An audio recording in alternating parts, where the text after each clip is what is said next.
Hey everyone, it's Greg and it's Unbreakable. Happy New Year. Me and my friend Bud are here. Say Happy New Year, Bud. And not only is it January 1st, 2024, it's a new year. It is our 200th video, number 200. And they said it would last. Maybe by show number 300, we'll have 20 subscribers. Who knows? The sky's the limit. But thank you, everyone, for watching and listening to the show. Number 200. Yay, Bud Bart. Give me a hand, Bud, or a paw, or whatever. There he is. Katie's nowhere to be found. Hopefully, she'll make a guest appearance later. All right, so here's the deal. Before we talk about those stinking Eagles, I'm not going to let them get me down. Don't let them get you down either. It's a new year, and screw the Eagles. We're going to talk about them now. I want to show you a gift that I got from Holly for Christmas. This is, I think it's heavy. Did you remember this? Back in summertime, I met the great Michael J. Fox. And there it is. There it is. All framed. There I am. There am I. Holly and Michael J. Fox himself, the great one, and Christopher Lloyd, who played Doc Brown. There they are. And there I am, huh? Yeah, and there's the signed thing from Back to the Future. Michael J. Fox signed it. And there's the ticket to get in to the show. And I hope it's not too glary. But anyway, that's a great memento. I'm going to hang that on the wall. And wow, what a memory, huh? Meeting a legend like that, one of my heroes. And it was a dream come true. So, as we listen to Kenny G in the background there, playing Old Lang Syne, Happy New Year again, everyone. I hope you all have a great 2024, especially good health. Health is most important. Good health, happiness, joy, lots of peace and love to everybody out there, all around the world, wherever you are. 2024 is going to be a very interesting year. Very interesting. Hopefully it's going to be a good year. And we're going to be here every step of the way. So, Bud, how are you on this New Year's? You didn't drink too much last night, did you, Bud? Huh? No hangover? But maybe I was afraid he was going to have a little bit of a hangover. No, he seems like he's fine. All right, so we're going to talk Eagles. And, well, what a disappointment yesterday, huh? But are we surprised? No. Alexa, stop. I can't take that shit. No, we're talking serious here. We're talking Eagles. Was I disappointed? Sure. Was I surprised? No. If you've been following me on this podcast the last week, I told you I was leery about that Arizona game. I didn't think, I'll be honest, I didn't think the Cards were going to actually win the game. But we're talking about a team that was freaking 3-12, 3-12 coming into Philadelphia. The Cards had nothing to play for, absolutely nothing to play for. The Eagles had everything to play for. The NFC East, a possibility of getting the #1 seed, everything. And the Eagles choked like dogs. Sorry, Bud. I think you would have played even a better game than those damn Eagles. Yeah, so I'm not surprised. I picked Arizona to keep it close. I thought it was going to be 31-28 Eagles. It was close. But we saw this coming. First of all, I want to say all those so-called pundits, radio experts on WIP, all those people in the media, jerks. Most of them jerks. Don't listen to that. They're telling you, oh, you got to root for Dallas. You got to root for Dallas. Dallas, it's better for the Eagles if Dallas wins Saturday night and beats the Lions. First of all, I couldn't do it. I could never, ever, ever root for the Dallas Cowboys. Never, ever, ever. And yet you have people on the radio, like Paul Jolowitz, or whatever the hell his name is, who say, oh, you root for the Cowboys. Duh, that is stupid. Don't listen to these people. They're jerks. You don't ever root for the Cowboys. They're evil. Don't root for the Cowboys. Look where it got you. Cowboys are going to win the division, get the number 2 seed. Eagles are going to be 5th. Okay, if the Eagles were good enough, it wouldn't matter what the Cowboys did, right? 2 seed, 5 seed, home, away. If the Eagles are good enough, they're going to win the freaking games, right? Don't worry. I could never, ever, ever root for the Cowboys. Ever, ever, ever, ever. And for these jackasses in the media to say to the fans, root for the Cowboys, root for the Cowboys. Hey, at least I could say I have never rooted for the Dallas Cowboys. Never, and I never, ever, ever will. And I hope you won't either. The next time they give you that line, not root for the Cowboys, it's good for the Eagles. If you're an Eagles fan, root for the Cowboys. Tell them to go to hell, because it's never good to root for the Cowboys. Now look what you got. Cowboys won on Saturday, Eagles lost. Now, what happens there, right? Not only did you root for the Cowboys, but the Cowboys are going to finish ahead of the Eagles. Now we know why it's so tough to get back to the Super Bowl. Only one team in the last 28 years has ever gotten back to the Super Bowl after they've been there, after they've lost. And the reason is because it's really tough. No matter, you have a tougher schedule, teams are gunning for you, and you're just not as hungry. You just aren't as hungry as you were before. What's wrong with this team? What's wrong with the Eagles? First of all, let's talk about yesterday's game. What's wrong with Jalen Hurts? He's brooding on the bench. He's got this look on there like he's pouting, like he lost his best friend. There's our Budster. Speaking of best friends, I love Bud. What the hell's wrong with him? Is that any way for a leader to act? I mean, I wouldn't want to follow that guy, would you? He's so gloomy and depressing, and he looks like he's death warmed over. I mean, what the hell, right? He's not this rah-rah guy, come on, let's go. He just gives you the impression, yes, I'm not there, I'm not on the field, I'm not in the locker room, but look at him on the bench, you see it. Is that a leader to you? Would you follow that guy? Something's not right with him. Is it the money? He got paid, now he's not as hungry? I mean, what is wrong? What is wrong with him?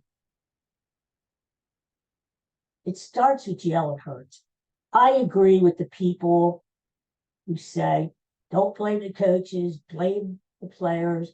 Players play, blah, blah, blah. I agree. In some aspects, yes, the coaches are to blame too, and we'll get to the coaches.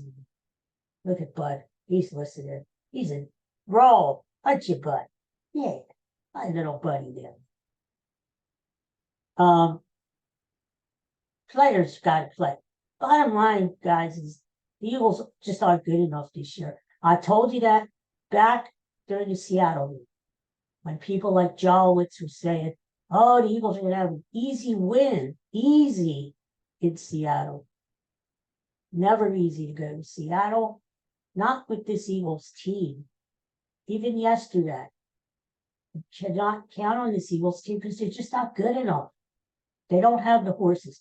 Howie Roseman, with all the platitudes we gave him after they went to the Super Bowl. Don't forget, the Eagles did not win the Super Bowl last year. They got there, but they didn't win it. And all of a sudden, Howie Roseman is this executive of the year. I mean, come on, give me a break. He did a lousy, terrible job this offseason. He signed a guy like Rashid Penny, the running back, who doesn't even play. I mean, the linebacker position is decimated. He let TJ Edwards go. Kazir White, young linebackers, he let them go because the Eagles stupidly devalue the linebacker position. For whatever reason, they always have. He re-signed Slay, who's a dog. Slay, the best thing you know what, Slay, here's the memories of Slay I will have if he leaves, hopefully after this year. The memories I will have of Slay are, well, the rest of the team sucked, but I played great. That's the memory I'll have of Slay. Bradbury, we signed him. He is 3 steps slower than what he used to be. The team, not only is this team losing, they're getting their asses kicked. That's what's concerning. Out physical. The 49ers kicked the bleep out of them. The Arizona freaking Cardinals smashed them in the mouth. I mean, what the hell? Howie Roseman has done a terrible, terrible job. He goes through these cycles.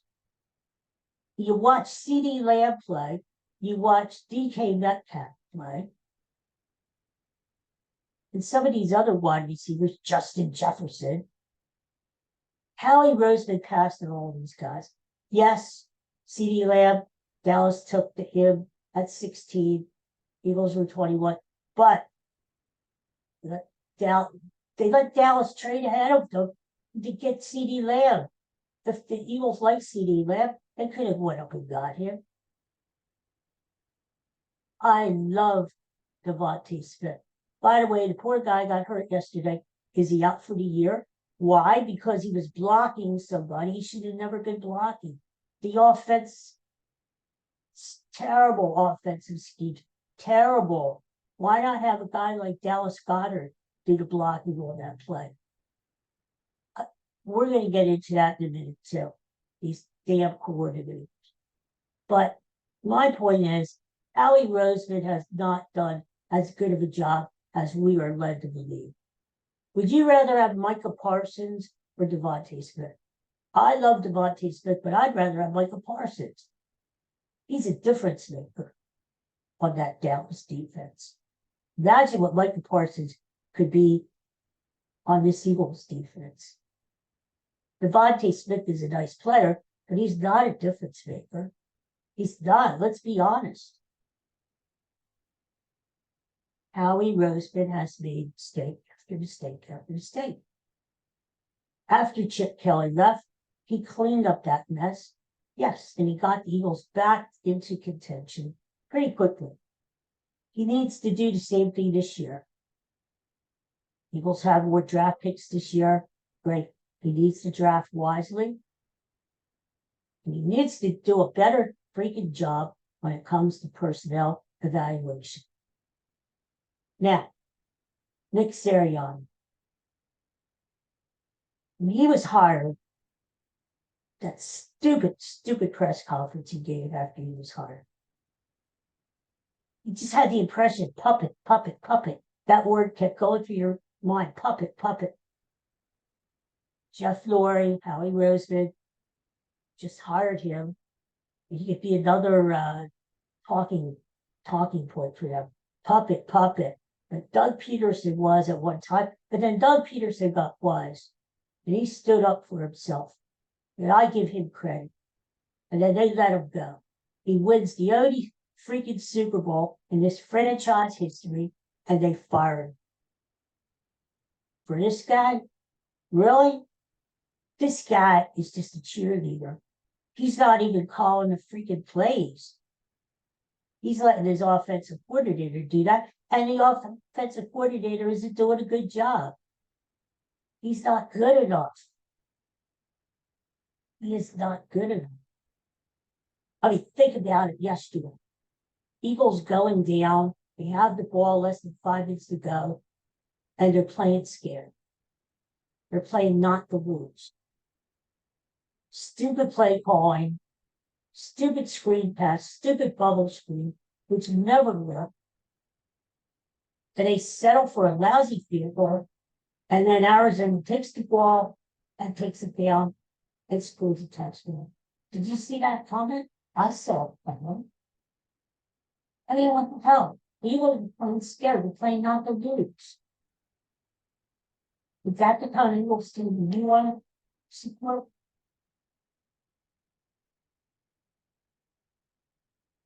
No. Eagles, they've already made points. They're pretty much locked into the number 5 seed. So what's going to happen?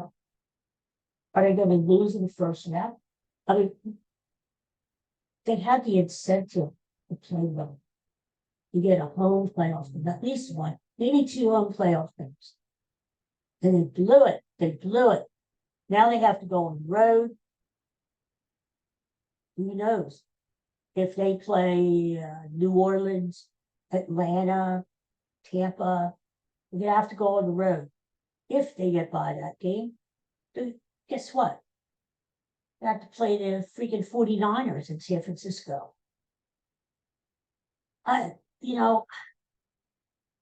It's frustrating because the fans care about this team.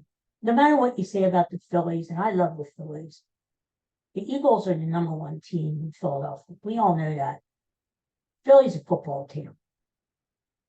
And to see them play like that, it's just frustrating for the fans. The fans are angry. Because you get all these so-called experts in the media who think they know best. And the fans don't know. Guess what? Sometimes the fans know more than the media and these crappy coaches who give you a bunch of BS. Oh, I haven't given up on this team.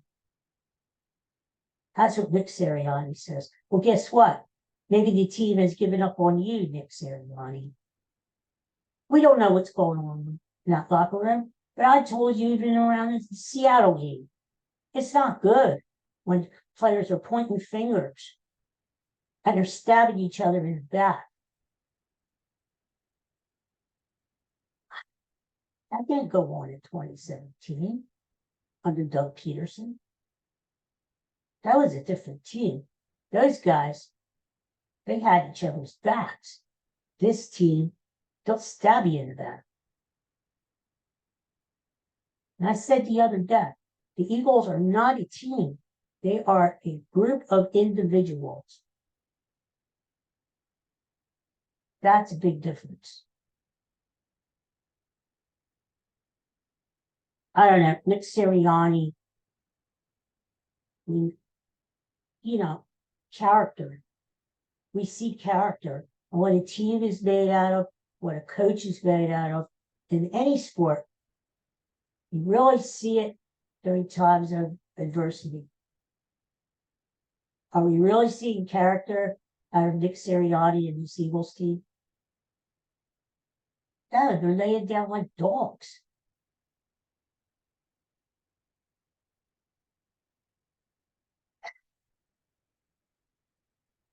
So I am just angry too. And you know what? I don't blame AJ Brown. We're talking about the media. AJ Brown won't talk to us. AJ Brown won't talk to us. Well, you know what? AJ Brown is right. Here's a guy who is a class receiver. They should be feeding him the ball like Minnesota feeds Justin Jefferson, like Dallas feeds CeeDee Lamb.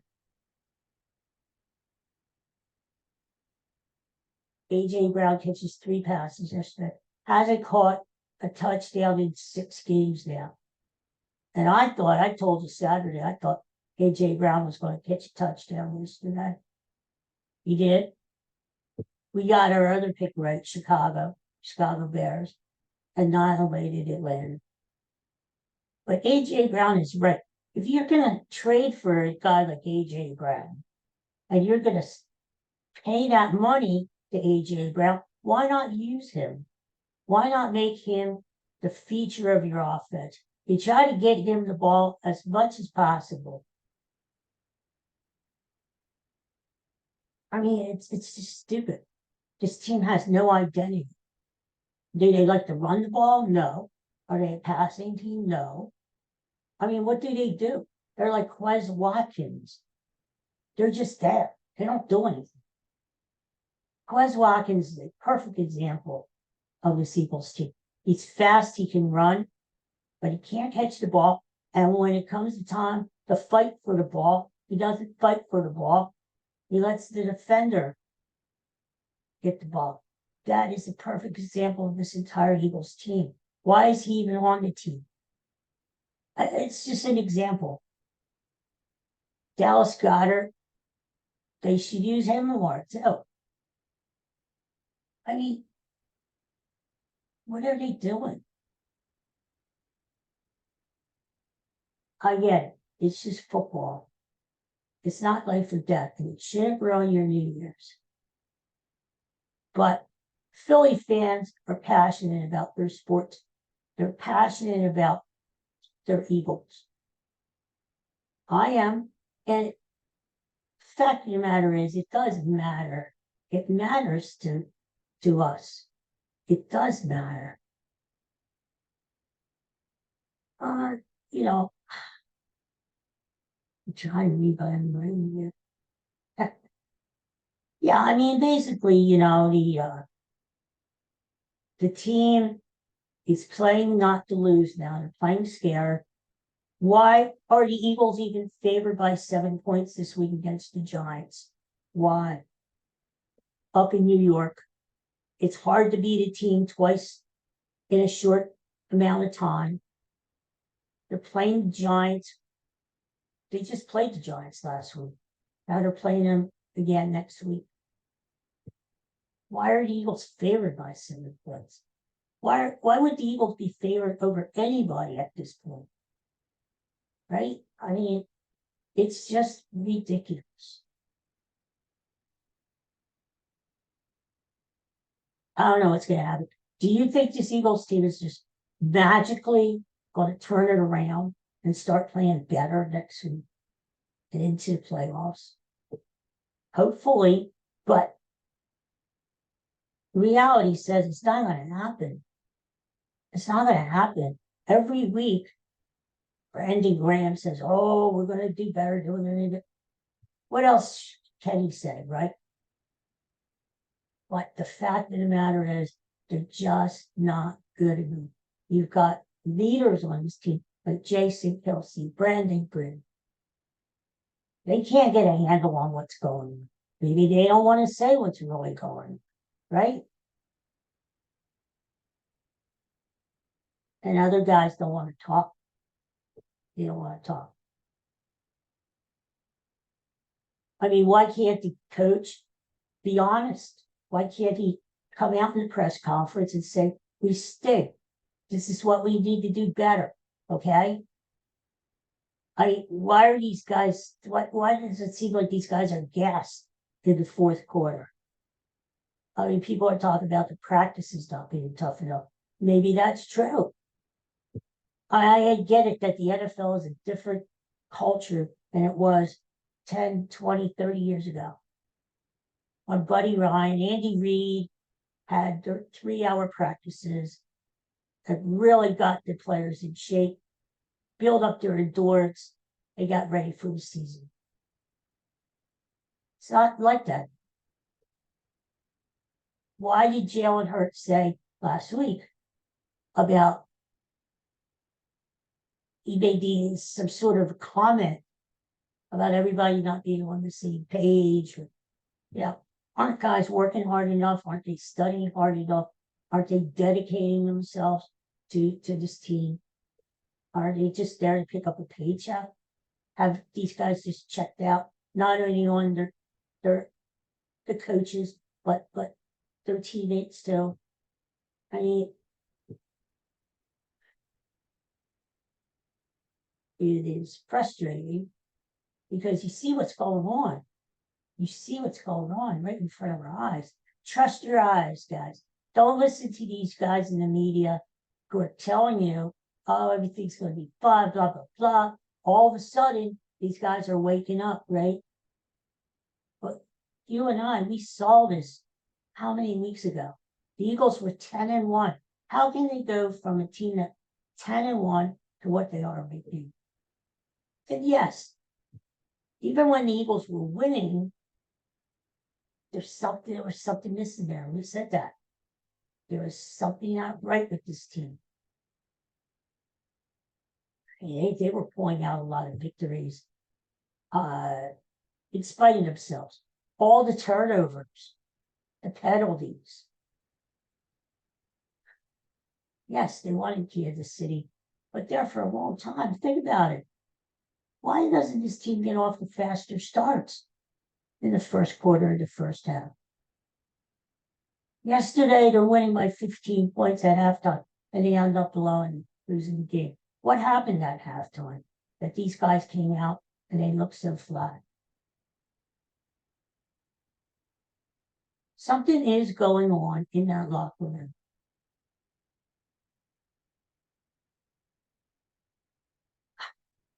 And I don't know if we could blame guys like Slay, who say, I played well, the rest of the guys suck. I don't know if we could blame A.J. Brown. He pouts and he whines, and he complains when he doesn't get the ball. Sometimes rightfully so.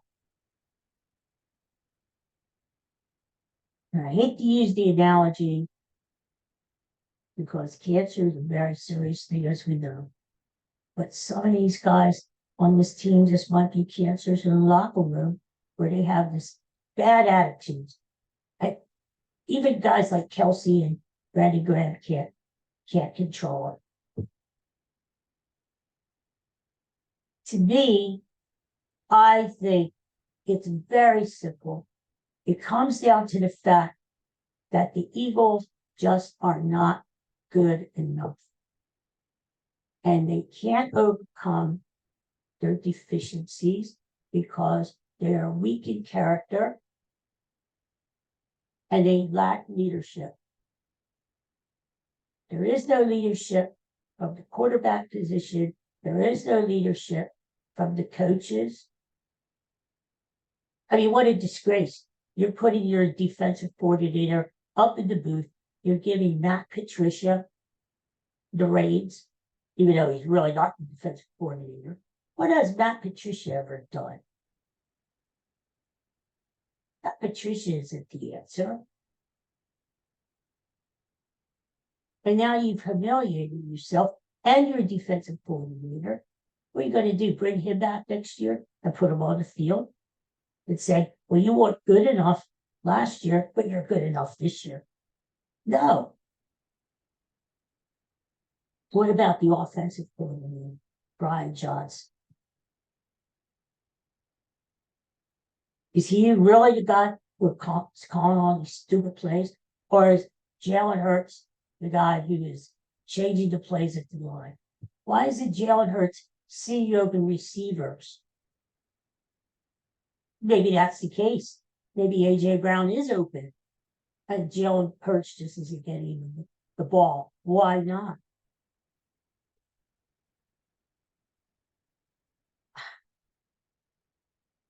I hate to question Jalen Hurts. I think he's a good player. We saw last year what he could do. MVP caliber. So why did decline? Again, mentally, is he checked in or checked out? Physically, is he still hurt?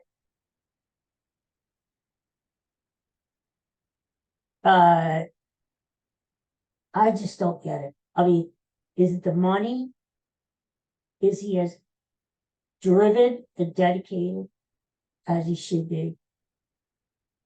Or maybe he's just not good enough. And maybe the Eagles over-evaluated Jalen Hurts. I mean, look at Carson Wentz, right? Great early career. Why did he slack off, right? Why? It's a lot of questions, and hopefully Jeffrey Lurie is sitting back and evaluating all this, taking it in. You know he can't be happy. You know he cannot be happy. And you know, despite a winning record, 11-5 now, the Eagles do not get past the first round. I think if they don't at least get to the NFC Championship game, changes may be made. I mean, again, look at Doug Peterson. Won the Super Bowl, not just got to the Super Bowl, won the Super Bowl. And yet he was fired. So anything is on the table, right? As it should be, I guess.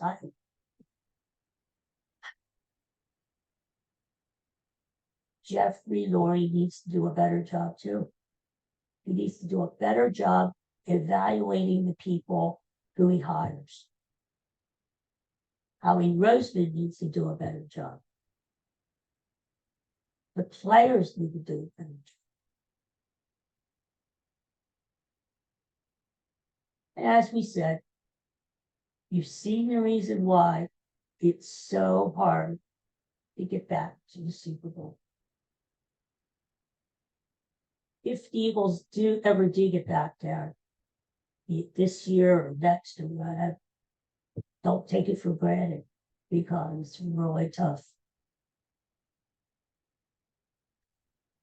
Well, let's hope that things straighten themselves out. Okay, let's hope for the best. Let's hang in there. Let's hope, number one, that the Eagles beat the Giants next week. That's not a given. And let's hope wherever they end up playing in the first round of the playoffs, they go out and win that game. Once you're in, anything can happen. Any given Sunday, right? I'm not saying the Eagles are dead for this season, but do they look good? I mean, come on. Let's be real. I know one thing though. I will never, ever, ever root for the freaking Dallas Cowboys. In fact, the Cowboys, thanks to the Eagles, they have an easier path to the Super Bowl. Can you stomach seeing the Cowboys get to the Super Bowl? I can't. If it came down to the Cowboys and the 49ers playing in the NFC Championship game, I'm all 49ers. I can't. I don't care if they're a bunch of whining, crying babies. I can never, ever root for the Cowboys. At least I can see that. I wish everybody a happy new year. I hope you guys have a tremendous day. Enjoy your holiday. It's hard to believe the holidays are almost over, huh? But all good things must come to an end. Do you know what? January 2nd can be too, just like January 3rd and January 4th, and so on. Days are as good as you make them. Every day could be like a holiday if you make it that way.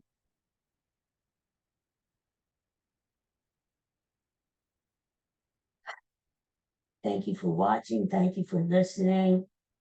I hope you tune in again. Not only thank you for joining me today, But thanks for joining me on here on our 200th episode. Yeah. Here's the 200 more.